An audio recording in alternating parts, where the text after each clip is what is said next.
Silicon Valley is obsessed with disruption. But these days, the biggest disruptor didn't come out of Silicon Valley. It came out of steel towns in Ohio, rural communities in Pennsylvania, the Panhandle in Florida. And this last US presidential election was the mother of all disruptions.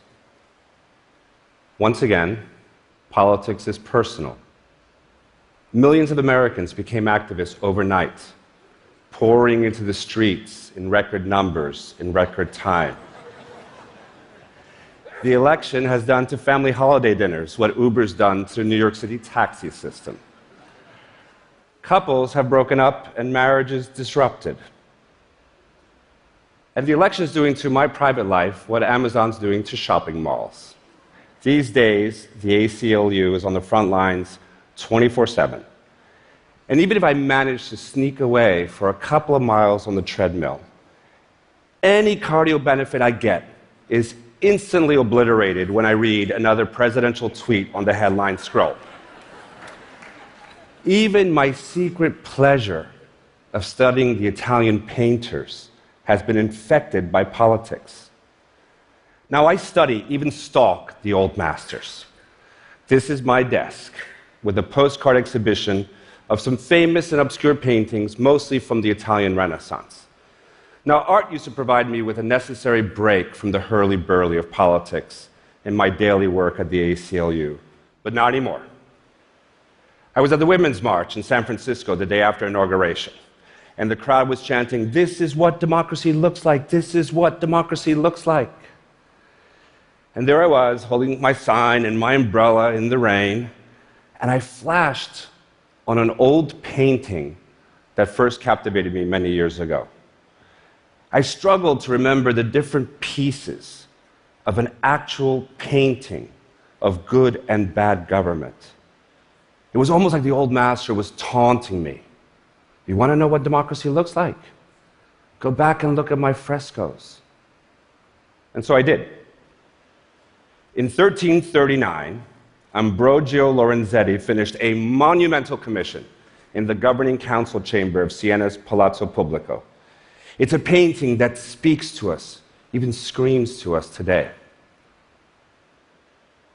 Art is a lie that makes us realize truth, Pablo Picasso once said.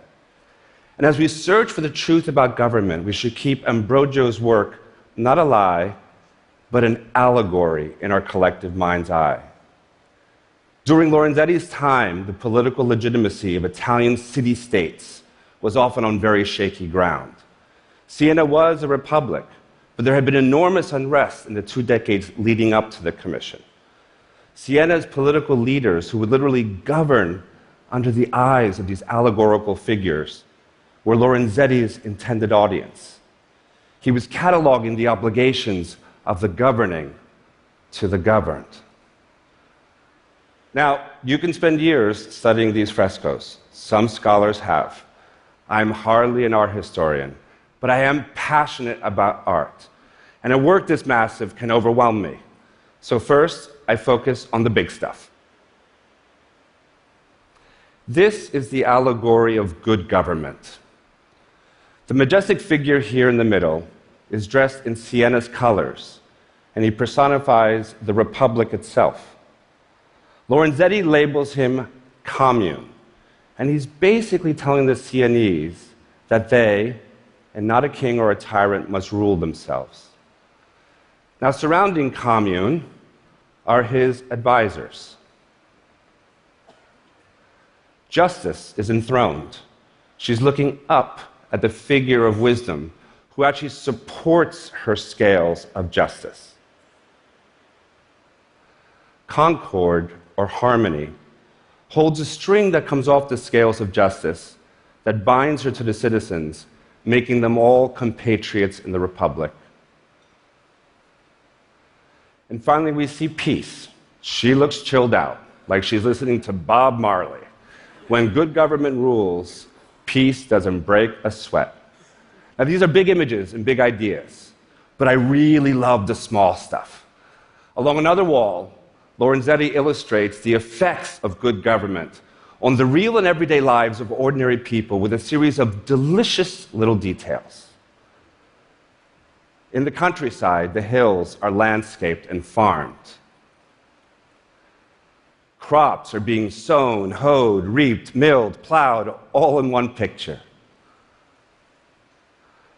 Crops and livestock are being brought to market. In the city, builders raise a tower.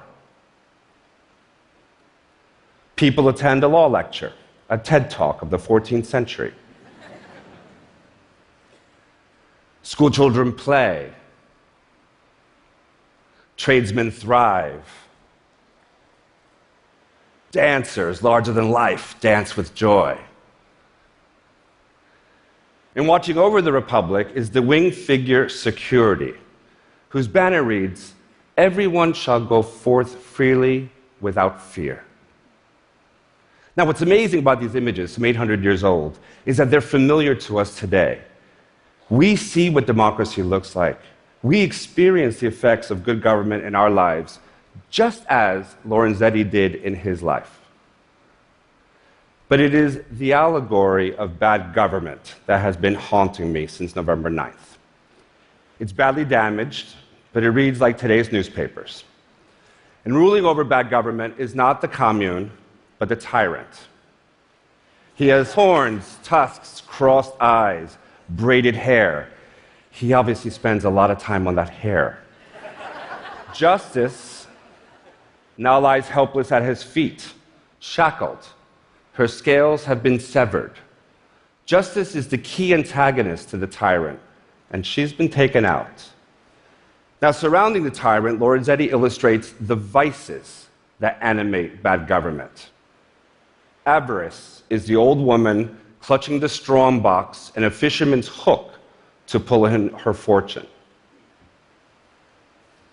Vainglory carries a mirror, and Lorenzetti warns us against narcissistic leaders who are guided by their own ego and vanity. On the tyrant's right is cruelty.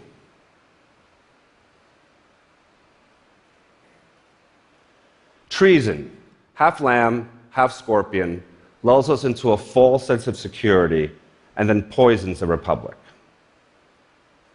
Fraud, with the flighty wings of a bat.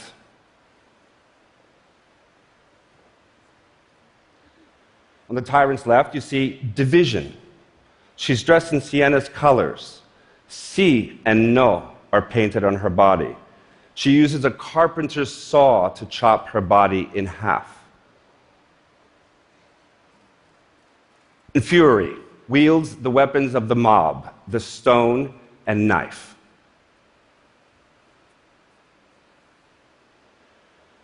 In the remainder of the fresco, Lorenzetti shows us the inevitable effects of bad government. The civic ideals celebrated elsewhere in this room have failed us, and we see it.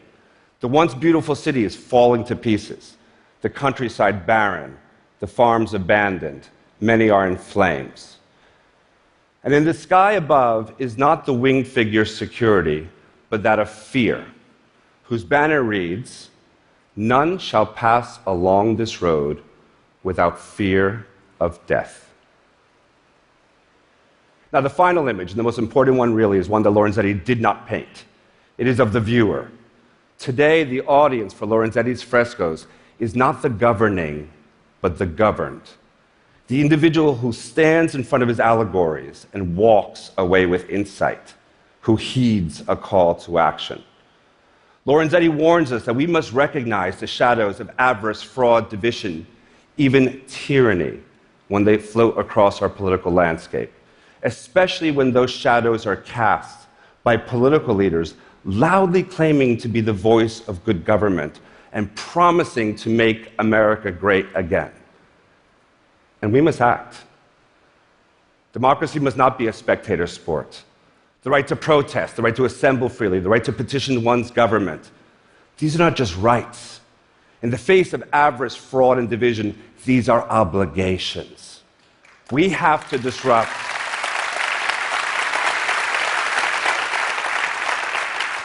We have to disrupt our lives so that we can disrupt the amoral accretion of power by those who would betray our values.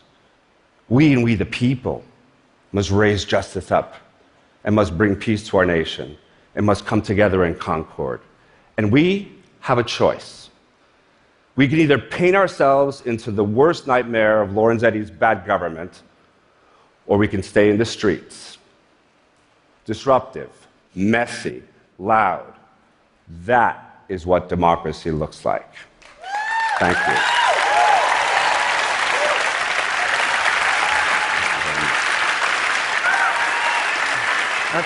Come.